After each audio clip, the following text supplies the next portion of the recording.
অভিযোগ ডিজিএফআই এর বিরুদ্ধে, অভিযোগ ডিবির বিরুদ্ধে, অভিযোগ র্যাবের বিরুদ্ধে। আর এই সমস্ত হেডকোয়ার্টার হচ্ছে গণভবন, প্রধানমন্ত্রী শেখ হাসিনা। সাবেক রাষ্ট্রদূত মারুফ-জামান উনি আমাদেরকে বলেছেন যে উনি জানতেন যে উনি ক্যান্টনমেন্টের ভিতরে আছে, কারণ ওনাকে যে পানির বোতল দেয়া হচ্ছে সেটার উপরে সেনা কল্যাণ লেখা। এটাকেই বলে ভয়ের সংস্কৃতি, যে আপনার ভেতরে এমন একটা ভয় ঢুকিয়ে দেয়া হবে, আপনাকে মারা হবে কিন্তু আপনি বলতে পারবেন না যে আমাকে মেরেছে। পররাষ্ট্র মন্ত্রণালয় যে বছরের পর বছর আন্তর্জাতিক কমিউনিটির কাছে মিথ্যা কথা বলে গেছে যে আমাদের এখানে কোনো গুম হয় না, আমরা গুম স্বীকার করি না।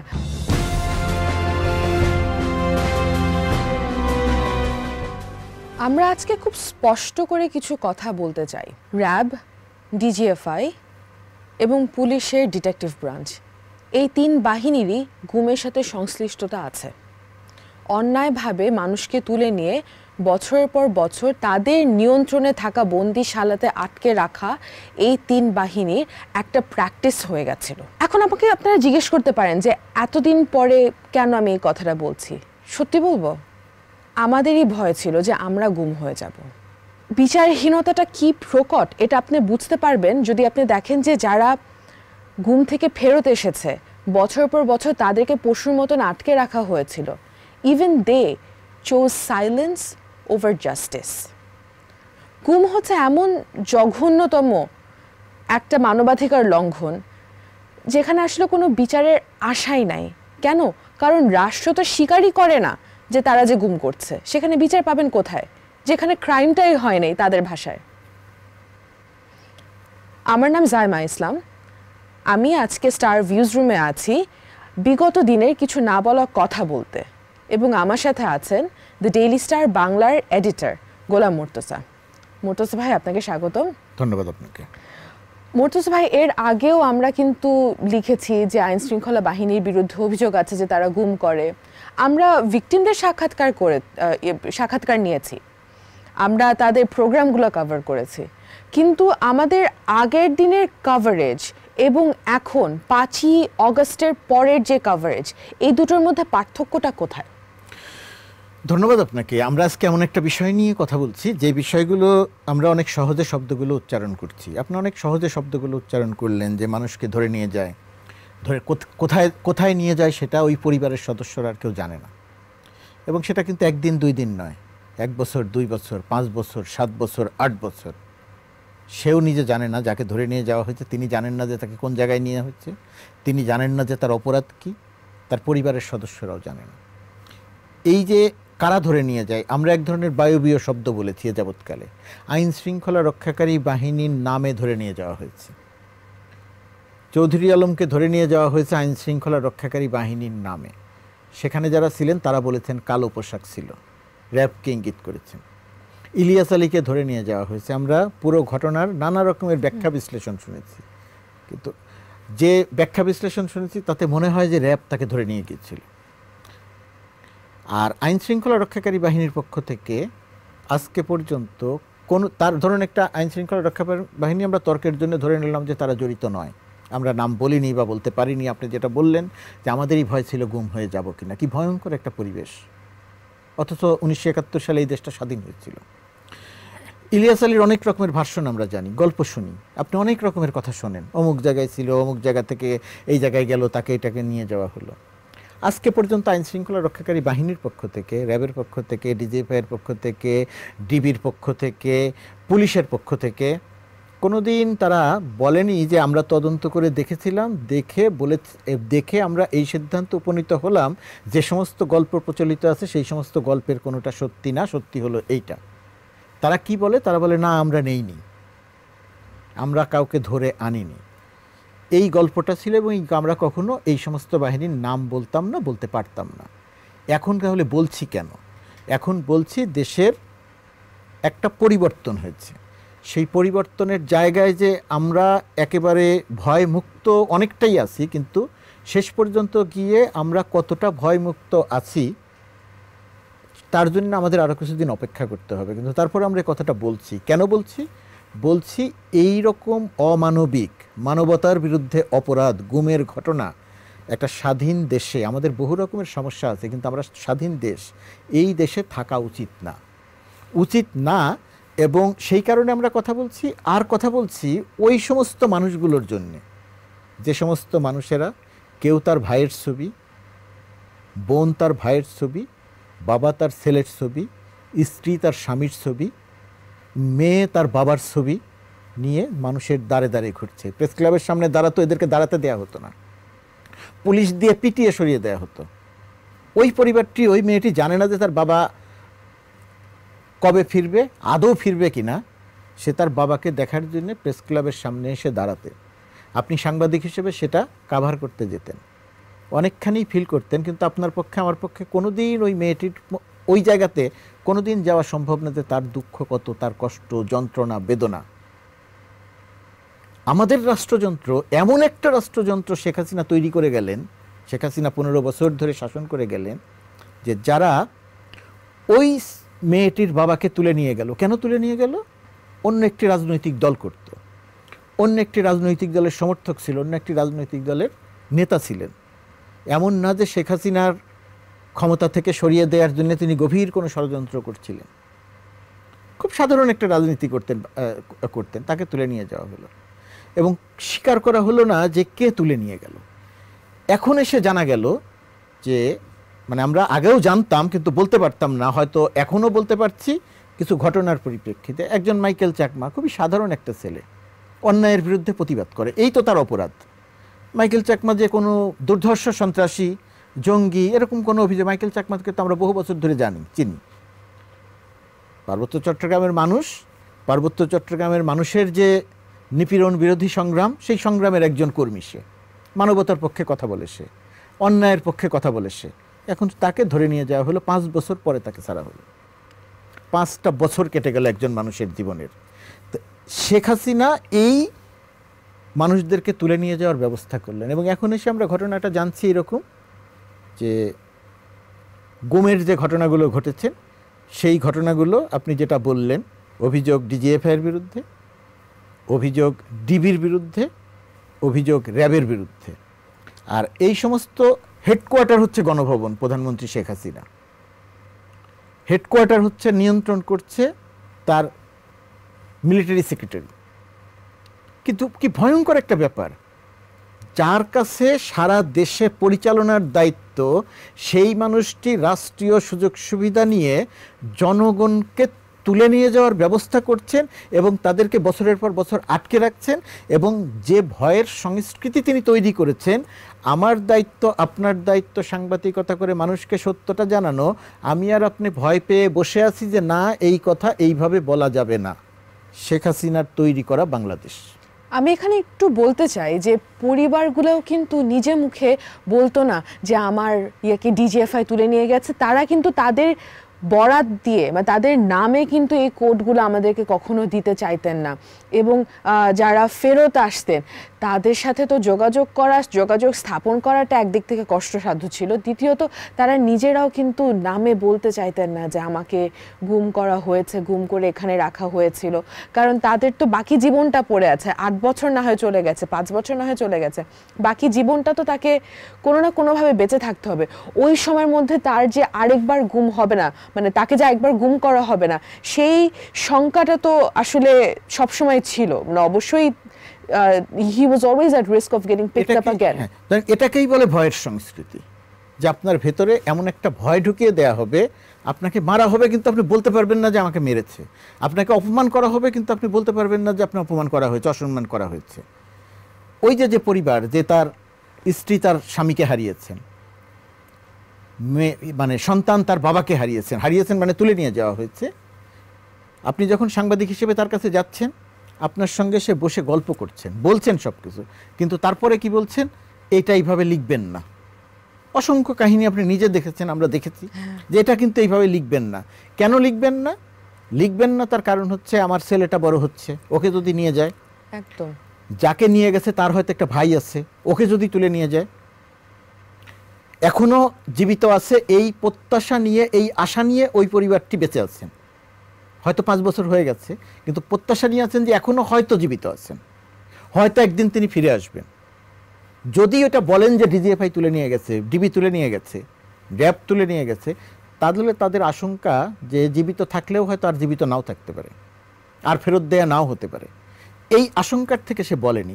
আর আমরা ভয়ের মধ্যে ছিলাম, তাদেরও ভয়ের মধ্যে ছিল, সব কিছু মিলিয়ে এমন একটা পরিবেশ তৈরি করা হয়েছিল। আমার মাঝে মাঝে মনে হতো, বা এখনও মনে হয়, মানে আমরা কি এইটা কীরকম বাংলাদেশ আমরা তৈরি করলাম, 53 বছরের বাংলাদেশ, যে বাংলাদেশে মানুষের জীবন মানে নিরাপদ নয়।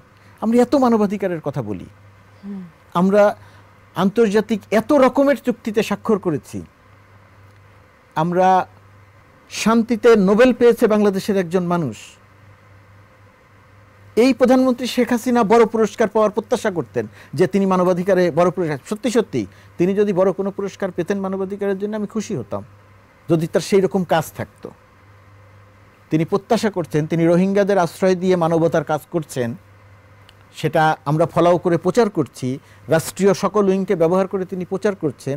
আর তিনি একজন মাইকেল চাকমাকে ধরে নিয়ে গিয়ে 5 বছর আটকে রাখছেন।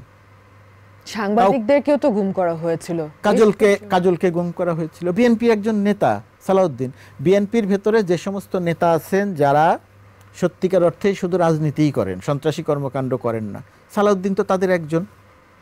লেখাপড়া জানা, শিক্ষিত, মার্জিত একজন ভদ্র মানুষ, এমন না যে সে দুর্ধর্ষ কোনো সন্ত্রাসী।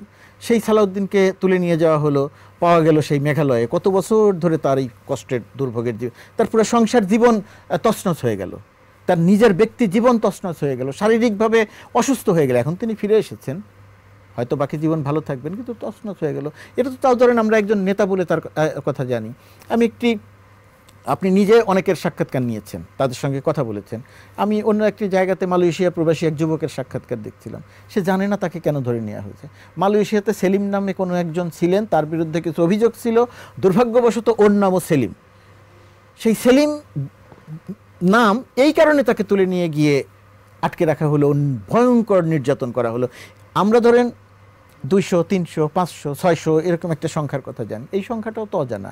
এটা কি 300 না 3000, এটা তো আমরা জানি না। এটা 300 না 5000, এটা তো আমরা জানি না। এবং আমরা কিন্তু এটা জানতে পারিনি এই একটাই কারণে, যে যারা ফেরত এসেছে তারাও কথা বলেনি, এবং যাদেরকে নিয়ে যাওয়া হচ্ছে এমনকি সেই পরিবারগুলোও কিন্তু, কিছু পরিবার অবশ্যই কথা বলেছে, কিন্তু অনেক পরিবাররা কিন্তু চেষ্টা করেছে লাস্ট মিনিট পর্যন্ত তারা কোনো। এখানে আপনি কথা বলে খেয়াল করে দেখবেন যে একটি হচ্ছে অতি সাধারণ পরিবার, যারা ভয়ে থাকে, আতঙ্কে থাকেন। কিন্তু আমাদের যারা মোটামুটিভাবে এই সমাজের গুরুত্বপূর্ণ পরিচিত মানুষ, তাদের ক্ষেত্রেও যখন এরকম ঘটনা ঘটেছে, এমনই ভয় মানুষের ভেতরে ঢুকিয়ে দেওয়া হয়েছে, তারাও কিন্তু কথা বলেনি। আমার মনে আছে এখানে যে যখন লেখক মুশতাক আহমেদকে তুলে নিয়ে যায় ডিজিএফআই, ওই মুহূর্তে কিন্তু তার ফ্যামিলি বলেছে যে না, কথা এখন বলবো না, একটু দেখি তাকে যদি ছেড়ে দেয়। তাকে পরবর্তীতে তো ছাড়েনি, তাকে না ছেড়ে উল্টো তাকে RAB 3-এ হস্তান্তর করে এবং ভয়ঙ্করভাবে তাকে টর্চার করে। এমন সেই টর্চারের বর্ণনাগুলো আমরা লিখেছিলাম একটা সময়। সেই টর্চারের ফলশ্রুতিতে সে পরবর্তীতে গিয়ে কিন্তু জেলখানায় থাকার কালীন উনি মারা যান না। উনি বলা হয় যে হার্ট অ্যাটাকে মারা গেছে, সেই সত্যটা তো এখনো বের হয়ে আসেনি। কিন্তু একটা মানুষকে তুলে নিয়ে গেল, তুলে নিয়ে যাওয়ার পর তার পরিবার কিন্তু বলতে চায়নি যে তাকে যে তুলে নিয়ে গেছে, যতক্ষণ না পর্যন্ত তাকে আদালতে হাজির না করা। অথচ এই পরিবারটি কিন্তু একটা সাহসী পরিবার।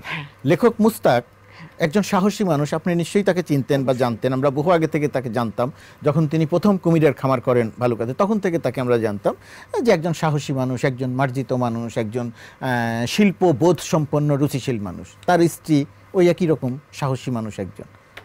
মুস্তাকের উপরে যে RAB নির্যাতন করেছে, এটা আমরা কিভাবে জানলাম? পরিষ্কার করে কিশোর এসে আমাদেরকে, কার্টুনিস্ট কিশোর এসে পুরো বিষয়টি বলল।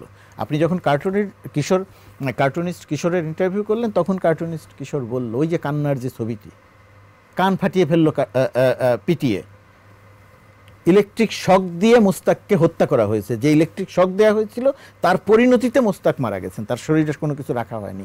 তো এই যে ঘটনাগুলো আমাদের এখানে আমরা ঘটিয়েছি, তো এই ঘটনাগুলো, এইটি তো মুস্তাকের একটি পরিবারগুলো। আপনি খেয়াল করে দেখবেন, এখন আমাদের একজন উপদেষ্টা সৈয়দ রিজওয়ানা হাসান, তার স্বামীকে অতদিন রাখা হয়নি নানা কারণে, অনেক বেশি হইচই হয়েছে সেই কারণে।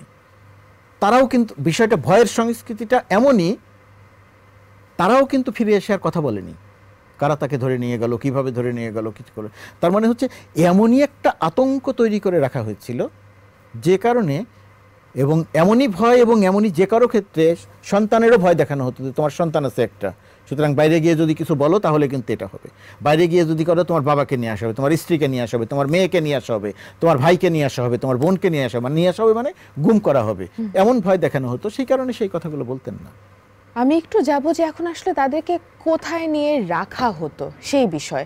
যেরকম আমরা বিভিন্ন মানুষের থেকে বিভিন্ন বক্তব্য পেয়েছি, ওরা আসলে কিন্তু কেউই জানতো না যে তাদেরকে কোথায় নিয়ে যাওয়া হচ্ছে, কিন্তু কিছু কিছু এভিডেন্স কিন্তু থেকে যেত। তারা কেউ কেউ কিছু এভিডেন্স পেত, যেরকম আজকে সাবেক রাষ্ট্রদূত মারুফ-জামান উনি আমাদেরকে বলেছেন যে উনি জানতেন যে উনি ক্যান্টনমেন্টের ভিতরে আছে, কারণ ওনাকে যে পানির বোতল দেয়া হচ্ছে সেইটার উপরে সেনা কল্যাণ লেখা, অথবা ওনাকে যে কোরআন শরীফ পড়তে দেয়া হচ্ছে সেটা হচ্ছে ওখানকার একটা লাইব্রেরি থেকে কোরআন শরীফ। সুতরাং উনি জানতেন যে ওখানে ওনাকে নিয়ে যাওয়া হয়েছে। আমার মনে আছে যে আমি একজনের ইন্টারভিউ করেছিলাম, আমি এখানে নাম প্রকাশ করতে চাচ্ছি না তার, উনি যেটা বলেছেন যে উনি জানতেন যে ওনাকে ক্যান্টনমেন্টে রাখা হচ্ছে, কারণ ওনার একটা জানলা ছিল, ছোট জানলাটা দিয়ে উনি কিছু আশেপাশের কিছু জিনিস উনি দেখতে পেয়েছিলেন, এবং ওইভাবেই উনি বুঝতে পেরেছেন যে এটা ক্যান্টনমেন্ট। আবার অন্যদিকে কাজল বলেছিল যে তাকে কবরের মতন একটা ঘরে রাখা হয়েছে। আরেকজন ছাত্র দলের নেতা আমাকে বলেছিল যে তাকে র্যাব হেফাজতে রাখা হয়েছিল বরিশালে, এবং তাকে খাঁচার মতন কি একটা পরিবেশে তাকে রাখা হয়েছিল প্রায় 5 মাসের মতন। তো এই জায়গাগুলো কোথায়? এরকম কতগুলো জায়গা আছে। তারা যে বারবার করে বলছে আয়নাঘর, আয়নাঘর তো শুধুমাত্র একটা মানে কথিত নাম, যেটা নেত্র নিউজের একটা রিপোর্টের প্রেক্ষিতে এসেছে। আমাদের এরকম বন্দিশালা কতগুলো আছে, এগুলো নিয়ে কি আমাদের কোনো ক্লিয়ার ধারণা আছে? আমাদের কোনো, প্রথমত কথা এই যে আপনি কথা বলতে গিয়ে বললেন যে একজনের কথা বলেছিলেন কিন্তু তার নামটা বলছি না, বলতে দেখেন এখনও কিন্তু আমাদের ভেতর থেকে বা ওই মানুষগুলোর ভেতর থেকে ভয় ব্যাপারটা পুরোটা কেটে যায়নি, কারণ এটা বছরের পর বছর ধরে এই ভয়টা একটা দানবীয় ভয় আমাদের ভেতরে ঢুকিয়ে দেওয়া হয়েছে। আপনি নাম বলছেন না, কেন নাম বলছেন না? কারণ ওই পরিবারটি মনে করতে পারে তার বিপদ আবার হতে পারে, এই কারণে আমাদের ভেতরে এটা আছে। এটা একটা। আর এটা হলো সবচেয়ে গুরুত্বপূর্ণ প্রশ্ন। আয়নাঘর, আয়নাঘর মানে হচ্ছে গোপন বন্দিশালা। সেখানে কবরের মতো একটি জায়গা, খাঁচার মতো একটি জায়গা, প্রচণ্ড গরম, উপরে খুব শব্দ করে একটি ফ্যান ঘুরছে, নিচে কোনো রকমে একজন মানুষ থাকতে পারেন, কোথায় আছেন তিনি জানেন না, অন্ধকার, লাইট জ্বালানো আছে অনেক বড় একটি। এই যে বিষয়গুলোকে আমরা বর্ণনা করছি, বর্ণনা করাটা অনেক সহজ, কিন্তু আপনি যদি একবার খালি কল্পনা করেন ওই জায়গায় নিজেকে নিয়ে, তাহলে বোঝা যাবে যে কী ধরনের। আপনার এখন দম আটকে আসতে থাকবে। কোনো দর্শক যদি এখন নিজেকে যদি এরকম একটা পরিবেশে নিয়ে ভাবতে থাকেন, যে দর্শকই হোক না কেন, তিনি যত শক্ত হৃদয়ের মানুষ হন না কেন, তার দম আটকে আসতে থাকবে। তো এই রকম একটা জায়গাতে রাখা হতো। এখন মূল প্রশ্ন আমাদের এটাই যে এগুলো কোথায়? এই রাষ্ট্রের দায়িত্ব, এখন ক্ষমতায় আছেন শান্তিতে নোবেল পাওয়া একজন মানুষ, ডক্টর মোহাম্মদ ইউনূস। সারা বাংলাদেশের মানুষের প্রত্যাশা তিনি এই বাংলাদেশকে ভয়মুক্ত করে গড়ে তুলবেন, এটা তার দায়িত্ব। সারা পৃথিবী ডক্টর ইউনূসের দিকে তাকিয়ে আছে যে এই একটা মানবাধিকার প্রতিষ্ঠিত হবে তার শাসনকালে, অন্যান্য সব কিছুর সঙ্গে। আমরা যদি শুধু মানবাধিকারের কথা বলি, শুধু শান্তির কথা বলি, শুধু অশান্তির বিরুদ্ধে কথা বলি, ভয়ের সংস্কৃতির বিরুদ্ধে কথা বলি, তাহলে এই সরকারের অন্যতম প্রধান দায়িত্ব আয়নাঘর বা এই বন্দিশালাগুলো কোথায় কোথায় আছে, কত জায়গায় আছে, ক্যান্টনমেন্টের ভেতরে এটা কোথায় আছে, ডিবির এটা কোথায় আছে, বরিশালে কোথায় আছে, চট্টগ্রামে কোথায় আছে, কোথায় কোথায় আছে, এটা শনাক্ত করা প্রথমত কথা। দ্বিতীয়ত কথা, কারা এর সঙ্গে জড়িত ছিলেন, শেখ হাসিনা কিভাবে এটাকে মনিটর করতেন, শেখ হাসিনার মিলিটারি সেক্রেটারি কিভাবে এটা পরিচালনা করতেন, র্যাবের যখন যারা ডিজি ছিলেন তারা এখানে কি করতেন, ডিজিএফআই এখানে কি করতেন, ডিবি এখানে কি করতেন, কিভাবে মানুষকে নিয়ে যেতেন, এই পুরো জিনিসটি পররাষ্ট্র মন্ত্রণালয় যে বছরের পর বছর আন্তর্জাতিক কমিউনিটির কাছে মিথ্যা কথা বলে গেছে যে আমাদের এখানে কোনো গুম হয় না, আমরা গুম স্বীকার করি না, তারা যে বছর পর বছর মিথ্যা প্রতিবেদন দিয়ে গেছে, এমনকি তাদেরকে আমাদের এখানে আনা দরকার। আমাদের আরও কিছু civil society, so-called civil society যারা এই গুমের বিষয়টি নিয়ে প্রশ্নবিদ্ধ করেছেন, তাদের কাছেও এখন জানতে চাওয়া দরকার যে মাইকেল চাকমাকে যে ছাড়া হলো, মাইকেল চাকমা যে ফিরে আসলো, আপনার কাছে এর ব্যাখ্যা কি? এরকম আরও যে দুইজনকে ছাড়া হলো 7-8 বছর পরে, এদের ব্যাখ্যা কি? তো এই জায়গাটাতে আমাদের প্রধানতম দাবি যে আয়নাঘর বা গুম ঘর বা এই লাশের মতো, এই বন্দিশালা, এই জায়গাগুলো কোথায়, কারা তৈরি করেছে, কার তত্ত্বাবধানে তৈরি হয়েছে। নিশ্চয়ই বর্তমান সরকারের সময় এগুলো সচল থাকবে না, না, এগুলো পুরোপুরি বন্ধ এবং হবে। যেটা আমি জানতাম মুর্তজা ভাই, সেটা হচ্ছে যে এই this were fully equipped facilities meant to keep inmates or captive people for extended periods of time. আমি কেন এটা এভাবে করে বলছি, কেন ওখানে ওদের জন্য স্নান, গোসল, বাথরুমের ব্যবস্থা আছে, ওদের জন্য মানে যত টয়লেট্রিজ লাগবে ওটা ওদেরকে দেয়া হতো, খাওয়া দাওয়ার ব্যবস্থা ছিল, ওদের ওখানে ওদেরকে জামা কাপড় দেওয়া হতো, লেপ তোশক দেওয়া হতো। তো এরকম থাকা, খাওয়া, রাখার ব্যবস্থা আছে।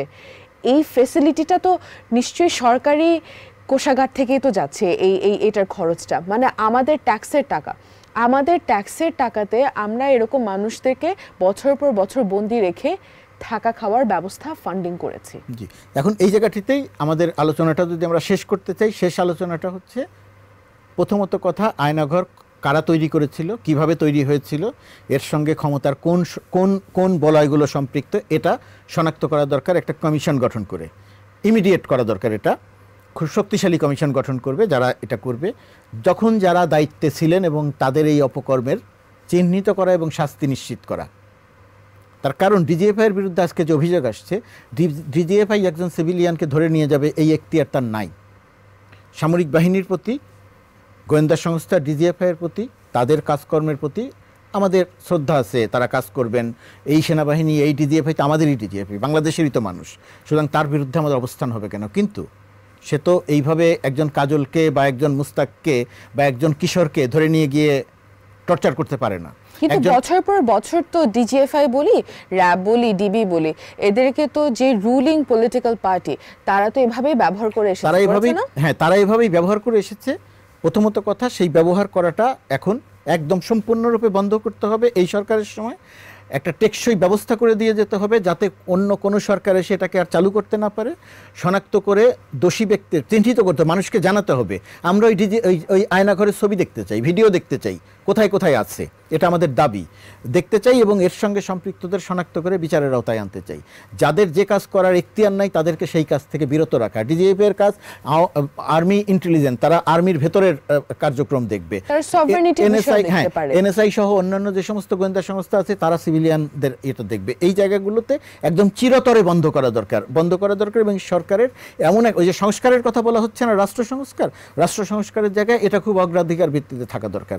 সেটা যদি থাকে তাহলে আমরা যে বায়বীয় আলোচনা করছি সেই বায়বীয় আলোচনা না, এটা দেখানো যাবে। এবং শেখ হাসিনা সরকার কতটা দানবীয় ছিল, শেখ হাসিনা সরকার কতটা বড় রকমের স্বৈরাচার ছিল। শেখ হাসিনা সরকার তো এরশাদ সরকারের চেয়েও বড় স্বৈরাচার, এরশাদের চেয়েও বড় দানবীয় সরকার তারা পরিচালনা করেছে।